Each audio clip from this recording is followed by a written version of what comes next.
How many of you have ever slept with the lights on because you were chilled to the bone after seeing a horror film? I've done this plenty of times myself.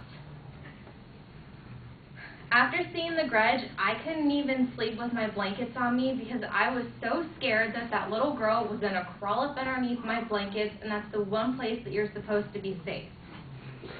However, after dissecting the genre and learning more about how they made these Friday night chillers, I have come to love flicking off the lights and screaming my head off. Today, I wanted to let you know just how long these thrillers have been around and why they are so popular.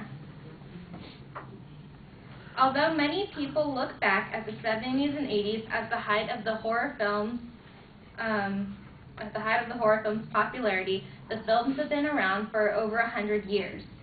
This means they were actually making scary silent films. I know, kind of odd. Georges Méliès' Le Manoir du Diable, The Devil's Castle, is regarded as the first horror film. It is a French film from 1896 and surprisingly lasts about 2 minutes. And yes, full of silence. Although short, it led to films such as Germany's The Cabinet of Dr. Caligari. Despite how old the movie is, it was actually very frightening at the time, using distorted images of common places such as bedrooms, city views, and doorways. This movie actually influenced the classic horror films during the 1930s and the beginnings of horror film festivals, such as Scream Fest, which was created in 2001. However, horror film festivals actually started, as I said, back in the 1930s. Festivals were so popular for horror films because of how new the genre was and because the movies were no longer silent. Adding sound gave a whole new palette for the artists to draw from. Dracula, Frankenstein, The Mummy, and King Kong were just a few popular movies that made their debut at these film festivals. But what is it that makes these films so popular? Why do we all gather in the dark and have our worst fears come to life for us right before our very eyes? Part of the reason we watch these movies is because we are so curious. Some of these most successful scary movies have been about fictional beings. Frankenstein was created in 1931 and is still popular today in 2009, 78 years later. However, there is a double standard. Some, like House of a Thousand Corpses and The Devil's Rejects, are rejected by the public because they are too real. So sometimes curiosity bites the directors in the butt. The same could be said of the Texas Chainsaw Massacre, which is based on the murderer, Ed Gein, who killed people in Wisconsin over a period of time. Some of you are probably thinking, what is she talking about? This film was just remade a couple years ago. And yes, the movie was popular, but there were a lot of facts that weren't included in the movie because they were thinking the public wasn't going to be that curious. For instance, many of you do know that he did wear human skin on his face as a mask. However, many of you don't know that instead of wearing an apron, he actually wore a vest made of human skin. And this was to hide the fact that he didn't have boobs because he wanted to be a woman.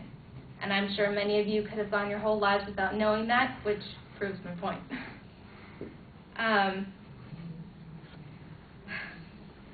But wasn't it fun to scream your head off when you were watching the movie in a safe, crowded theater?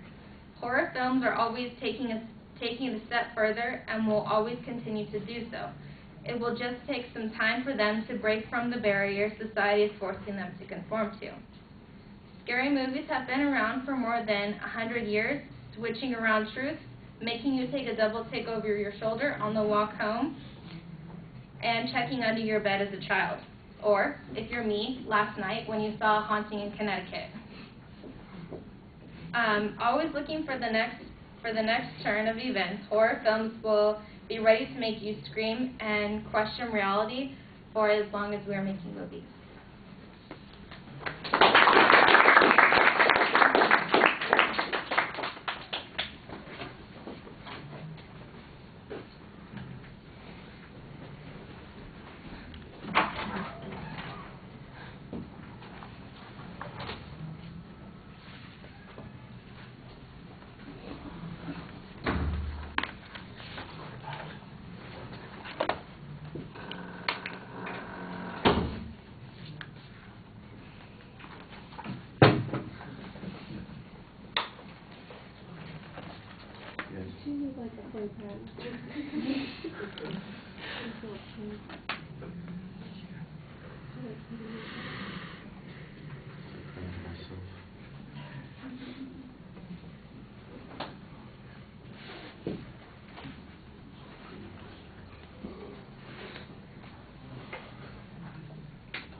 All right, Jade, I like the rhetorical question that you use for an attention device, and you've got a nice transition to the topic and what you're going to talk about.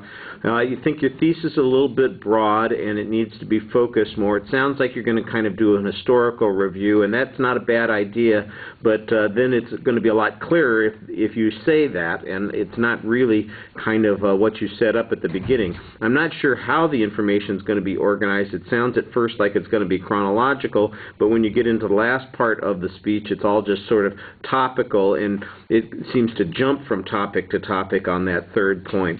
On the supporting material, I didn't hear any source citations for the information that you're presenting. You had some good examples that you cited. I thought that those illustrations are probably pretty solid. I know you got them from someplace, and so you want to talk about how those things had an impact in their time, particularly the early silent films that you make reference to. At the end, the sort of the criticism of the difference between what is, we want to pull back a little bit from something, or we don't want something to be too real. That's an interesting concept, but I thought it was a little bit underdeveloped, and it seemed sort of random in connection to the other things that you're talking about. And then you did have a couple of nice disturbing examples to talk about there, and I appreciated that. The visual materials, they're just wallpaper in the background. There's no particular reference to them. They don't add much except as a reminder of what the topic is. On the presentation, you look a little anxious. Like I said, we're not working on that a lot right now, but you got your legs crossed frequently, and you need to work a little bit more on reading less and talking to us more. Sometimes you've got those visualizations that you put together really well, like at the beginning when you're talking about, not wanting to be under the blankets because that's where that horrible creature in The Grudge would be. And at the end, I think when you're making the reference to watching the movie last night, I like that. That's much more personable, and you need to get more of that into the speech. All right, thank you.